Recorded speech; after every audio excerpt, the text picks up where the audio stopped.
International relations means interpreting, analyzing relations between nation states.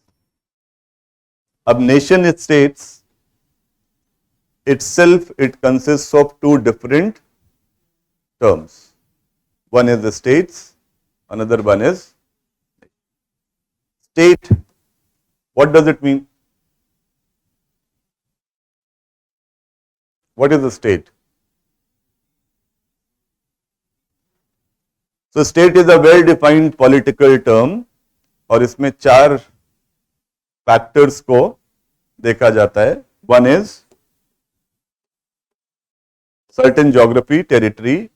Second one is a stable population residing in that territory. Third one is sovereignty. Fourth one is a structured form of government, and the most important aspect is sovereignty. ठीक है? Sovereignty, what does it mean? Free from external and internal control. ये freedom आपको क्यों endorse करनी पड़ी? मतलब what was the basic objective behind establishing this concept of sovereignty? ये दिखाता है कि who has the absolute power to decide, unhindered power. Nobody can control this sovereign authority, ना, अल्टीमेट पावर टू डिसाइड. इस तरह से हम पॉलिटी में इसको एस्टैब्लिश करते हैं. बट माय क्वेश्चन इज कि आपको ऐसा कॉन्सेप्ट क्यों एस्टैब्लिश करना पड़ा कि there should be some authority who should be given this power कि you will decide everything, nobody can obstruct in your decision making power. इसकी जरूरत क्यों पड़ी? ये सारे कॉन्सेप्ट सोवरेनिटी, सेक्युलरिज्म कहां पर डेवलप हुए? यूरोप में, है ना. अब यूरोप में जो मिडिल एजेस, जिसको हम डार्क एज कहते हैं, वो डार्क एज क्यों कहते? एडिसन नहीं आया था.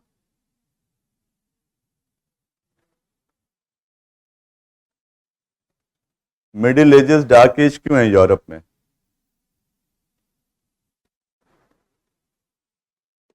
Anyone who knows about this 3-decade war in Europe?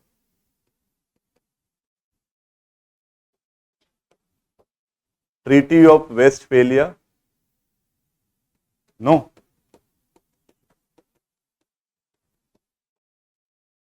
Europe में 1618 to 1648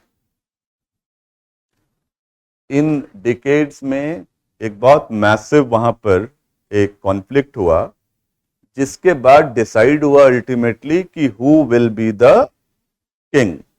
king as in who will decide everything. तो सबसे इंपॉर्टेंट है कि कॉन्फ्लिक्ट किन में रहा होगा, क्योंकि मोनार्क्स और सब कुछ तो थे, बट मोनार्क भी चर्च या पोप के सामने helpless.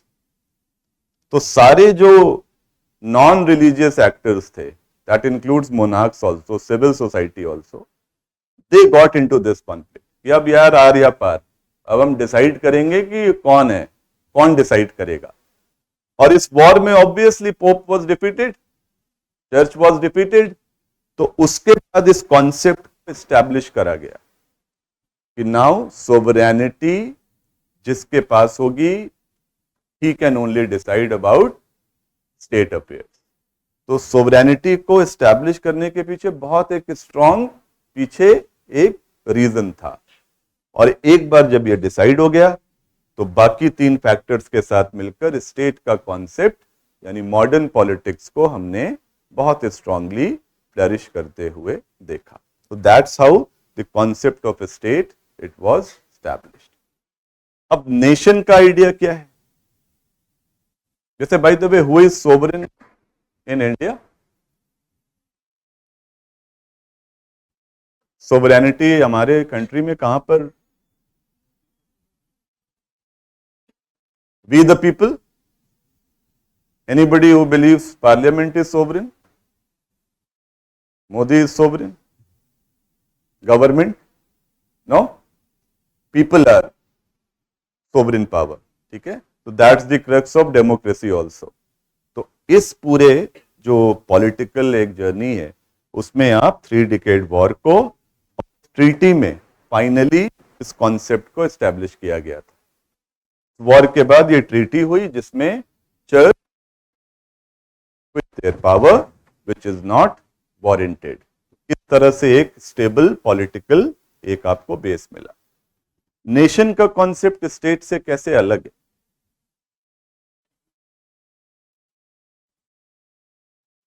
Okay, so this is something cultural and this is hardcore political as we discussed.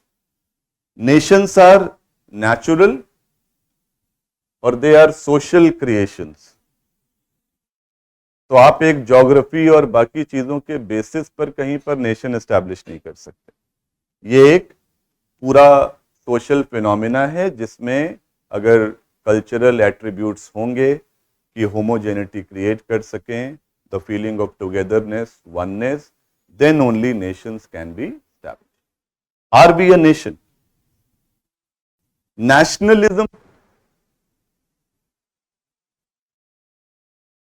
अब नेशन में कल्चर है. कल्चर मींस हिस्टोरिसिटी, हमारे ओल्डर एट्रीब्यूट्स है ना, हमारे जो कल्चरल फुटप्रिंट्स हैं. तो नेशनलिज्म एक पॉलिटिकल एस्पेक्ट है जिसमें आप अपने कल्चरल एट्रीब्यूट्स को बहुत स्ट्रांगली पुश करते और वो पॉलिटिक्स में भी आप उसको हाईलाइट करने की कोशिश करते.